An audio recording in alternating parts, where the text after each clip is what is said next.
Hey everybody, this is Imaji, and today I'm going to share with you my video, How to Survive COVID-19 with Making Homemade Masks.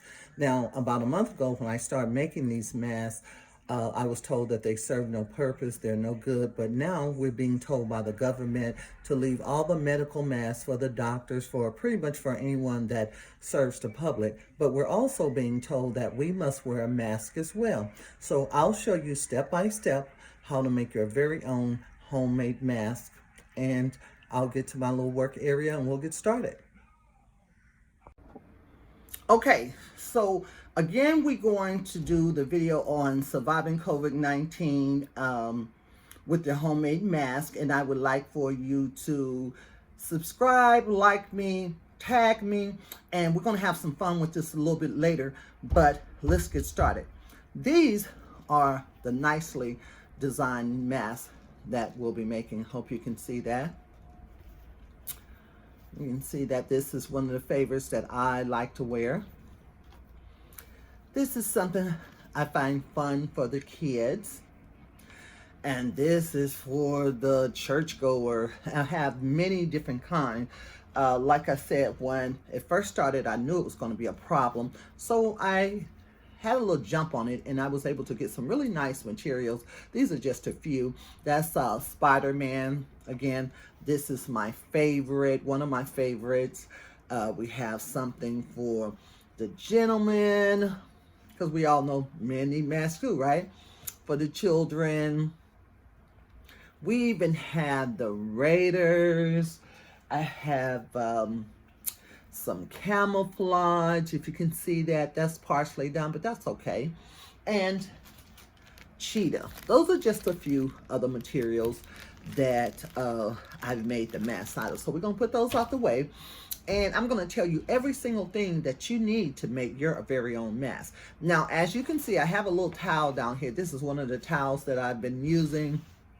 And I have white glue on it and everything. But I grabbed a towel that I really didn't care too much about, and I've been using it throughout my little process. Okay, the next thing you're going to need, if you do not use a glue gun, now some of you out there know how to use a glue gun and very good with them. I'm not. I tried that.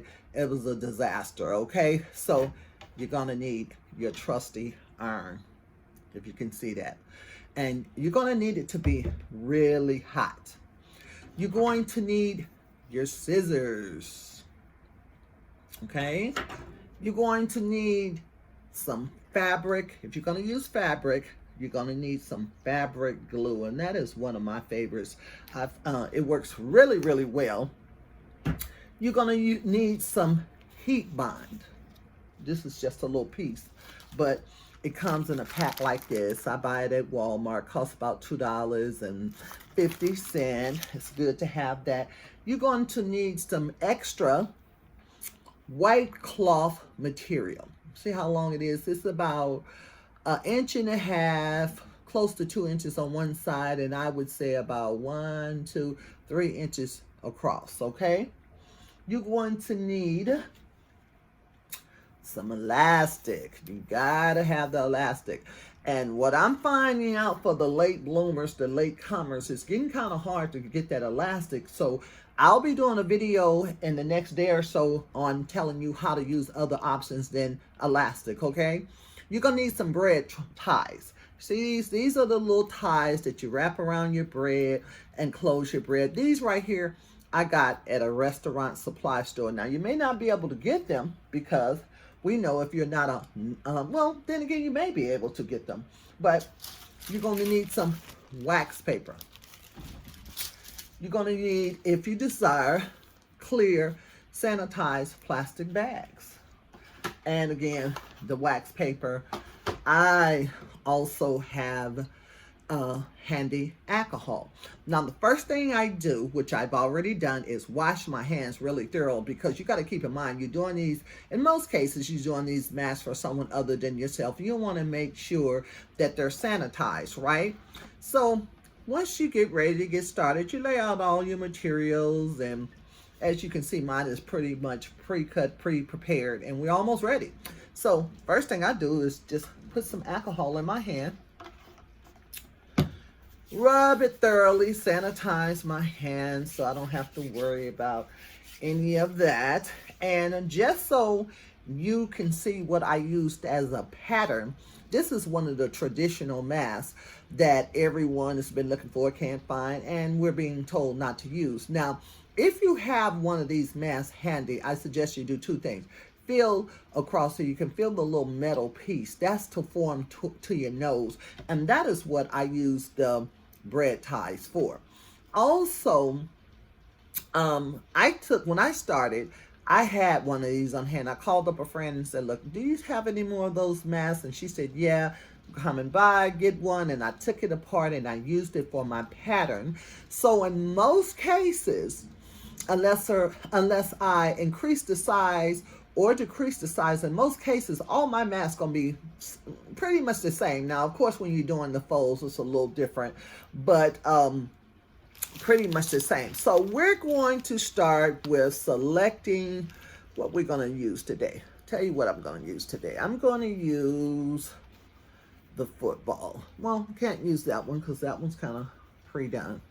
Let's go with the Raiders. Let's make it fun. Let's make it exciting, okay? And as you can see, I cut my material where all the Raider heads are upright. And so I turn it over right when we get started. And all I do is on one side is I line the material with my glue. Okay, just that simple. Then I take my hand and I just fold it over. Fold it over. Didn't have to be exact. And once I fold it over, I take my iron. Now these masks take about 5 minutes to make. It's going to take us a little bit longer because I'm making a video, of course, and I'm showing you. And for the most part, it takes about 5 minutes. So if you're bored and you're locked up like most of us are, and if you have the materials, you can sit up and watch television, make a mask, make money, and if you have the materials, you can easily sell these. I sold so many, and people, to be honest, one of the reasons I'm doing the videos because I'm tired of making them for other people. So you fold it, and put a little glue on the other side, and you fold it as well. Press it down, real simple. This is very easy. These are easy to make. Kindergarten can really make them, so we all should be very well. Okay, and if you can see what I've done, so you can see what I've done so far, look at that. It's got two little folds on the side. Then I turn it over and just kind of smooth it out, make sure that the print is facing all in one direction, okay? Then I take my little white piece of material. See that? That's a little cotton piece of material. I probably should have lined it up a little bit better than what I did. So let's take the time out to do that. I like to make mine look really nice. It's kind of fun to see what the outcome is going to be. And then you take it and you lay it between the folds. Well, this one is a little too long, if you can see that. That's a little too long. So I'm gonna cut it down a little bit more. Even it up and cut it down a little bit more. Because I want this material, my added padded protection that most people that do these masks haven't been doing. This is just a little idea of my own, because the key to it is we're trying to keep anything from going in the nose or the mouth. So let's see how this looks now. Let's see. Okay. It don't have to be exact, and it's not always going to be perfect, but it's what I want. So then I take my glue and I line this with glue.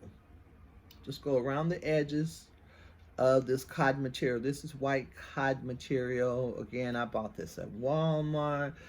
80% of what I have, what I'm using, you can all purchase for pennies at Walmart. Okay, you can also, I know that the And well, some places the fabric stores may still be open, but you can buy remnants. A lot of women sew. A lot of women already have a material stored away that they can use. So I take this, I put the glue on it, and I hope you can see it. You see the glue on there? Yeah, you can see it. And I place it about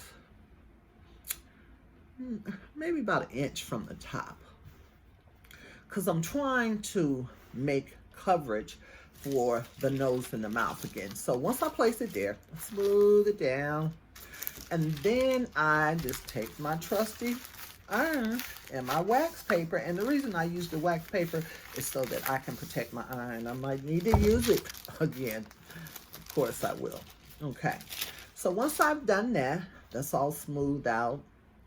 You turn it over, you flip it over, and if you notice, this mask here has pleats in it. And when you open, when it's closed, it's like that. But when your face go into it, it opens up like that. So that's what we're going to do next. We're going to reach down maybe about 1 inch from the top, and we're going to just, see how I grab the material? Just grab it, just like that, with the tip of your fingers, and fold it over. Just fold it down. Then you take your iron, and just run it over the fold. Try to do it very neatly, because you want this to come out looking like a professional, like a pro. Then you reach a little further down, a few inches down, and you fold it again.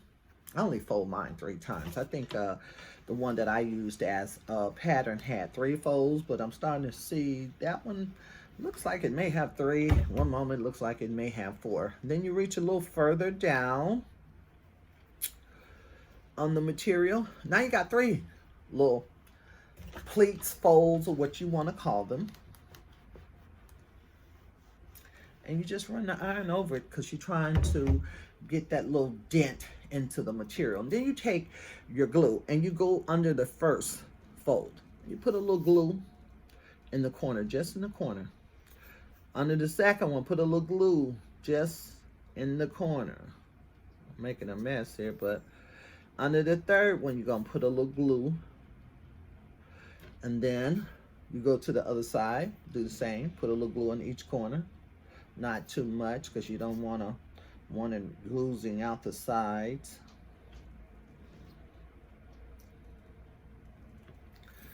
Okay, and I hope everybody's doing okay with this COVID-19 stuff, because it is getting to be a bit much. I'm a hyper person, and staying in the house, I feel like the world has came to an end. So when you put the glue on each side of the pleats or the folds, whatever you call them, I want you to put your wax paper down, and I want you to iron them down. This one don't want to stay, and you're gonna have to work with it in some cases. Sometimes you may run into a headache, but if you see that, we got those little folds. We got this glue here. It's not acting right, so I'm gonna run my iron, put the heat directly on it. So if you see that, can you see that? That's really close up. I want you to see that well. So, and if you look at the back, look at that. This is not your average mask. You're making something that's really secure, okay? So the next thing you want to do, I got some little remnants hanging here, and I want to make it nice and neat, so I'm cutting off the little edges. And you, at the top, you want to just make a little crease, a little fold, crease, whatever you call it. Not that big. And then you want to run the iron over it. Yeah, see that? If you can see that, how big that is. It's not very big, and I don't want it too big, so that's just right. Now, the next thing you're going to do is you're going to put the glue more in the corners, because that is where the elastic is going to be. So you're going to put more in the corners, and then you're going to run it all the way across the center of it, putting more in the corners. And then you're going to take your red tie, and you're going to put it right in the center, pretty much you're making that little metal part that shapes to the nose, just like the blue one. That's your purpose for doing it. Now, then you take your elastic. I usually make my elastic a little bit longer than the actual mask. So I'm gonna go here. I'm gonna double it, cut it, and cut it again. So now we got 2 pieces of elastic.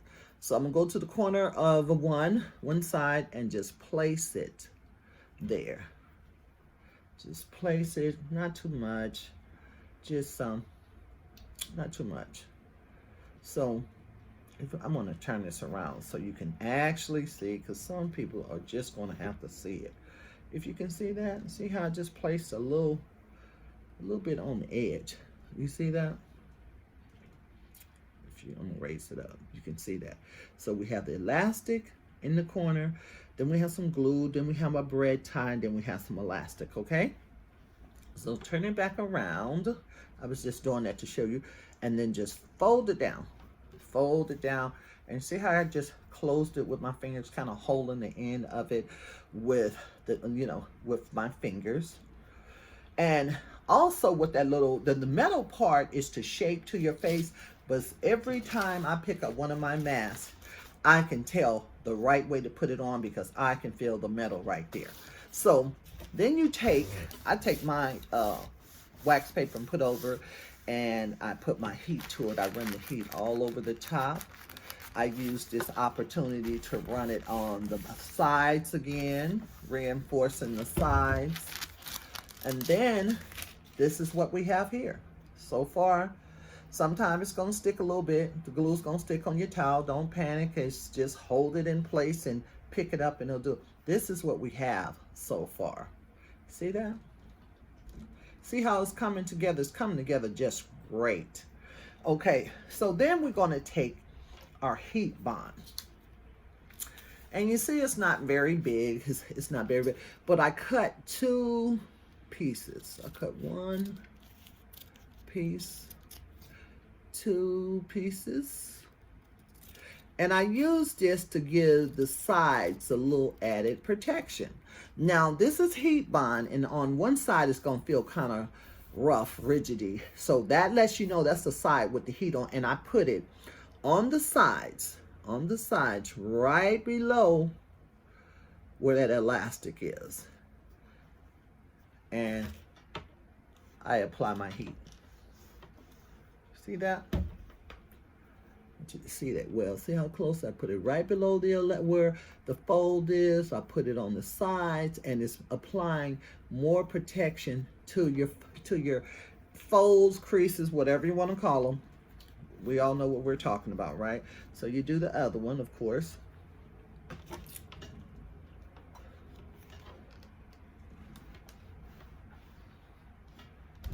Run heat over it. I like to just iron mine. I think I don't know. Sometimes I do way too much, but this is how the back side of your mask look. Okay. Got a little strings here. Don't really want those there, so I'm gonna cut those off. And then I'm gonna reach to the bottom and I'm gonna place another little fold. Just another little fold. Get my iron and run that heat over it, trying to make a little crease, not doing too much, just trying to make a little dent in it. So it's my little marker, if you can see that. I don't know if you can see that or not, but that's how it looks. So what I do now is I take my glue. Again, I put more in the corners because that is what holds the elastic. Run across the bottom.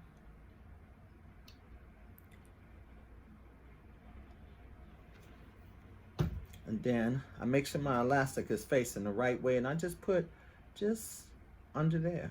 Just tack it with my finger. You see why I have this towel? This towel comes very handy. And tack it, and then I fold it over. Fold them both over. Press it down with my fingers a little bit, and then I run my heat over it. Give it 10 stuff. Now, any of the masks that I make today, I won't fold. I won't fold nor put in the bag today, but I do put them in between a secure towel. I got this white towel that I place them in between because I want them to dry. I want them to dry at least a day or so. So when people get them, they're fully dry. No one calls me and says, oh, my mask broke. I'm gonna run this over a little bit more. You can never put too much heat. So even if you use a hot glue gun, I would suggest that you have an iron handy as well, because that iron can do things that that hot glue gun can't do, okay? So here you have it. This is our homemade Raiders mask. Look how professional that looks. That looks great. I wish I had some black elastic because I would have got a little more creative and put black on there. Okay, but at the end of the day, that is how you make your surviving COVID-19 mask. And what I want you to do, I want you to like this video if you like it. I want you to subscribe, and I want you to tag 2 people. And the reason I'm doing that, for everyone that subscribe, like me, and tag 2 people, I'm going to put in a drawing. And on Friday, today is Monday, on Friday I'm going to be giving away 3 6-packs of handmade masks, and that means I'll have to make them for the winner, and you don't have to make them. See how nice that looks. Look, that looks amazing. Can you see that? And then, last but not least, when I do allow mine to dry, I put them in a sanitized bag. You see that? I bought these at Walmart. Kind of creative. So I had them handy. I had about 3 bags of them. Something I was going to use them for something else. But and you see, it looks so professional when you have them in a bag. And again, I want you to subscribe to Ask Imaji, like it, and tag 2 people, and let's see who wins these wonderful, beautiful masks. I hope you enjoyed this video. Again, surviving COVID-19, and a day or so I'm going to be showing you other options to not being able to find this elastic, because it's gotten to the point where it's hard to find. We're going to have all kind of wonderful ideas that'll help you through this trying time. Thank you for watching, and thank you for considering asking Imaji. Thanks.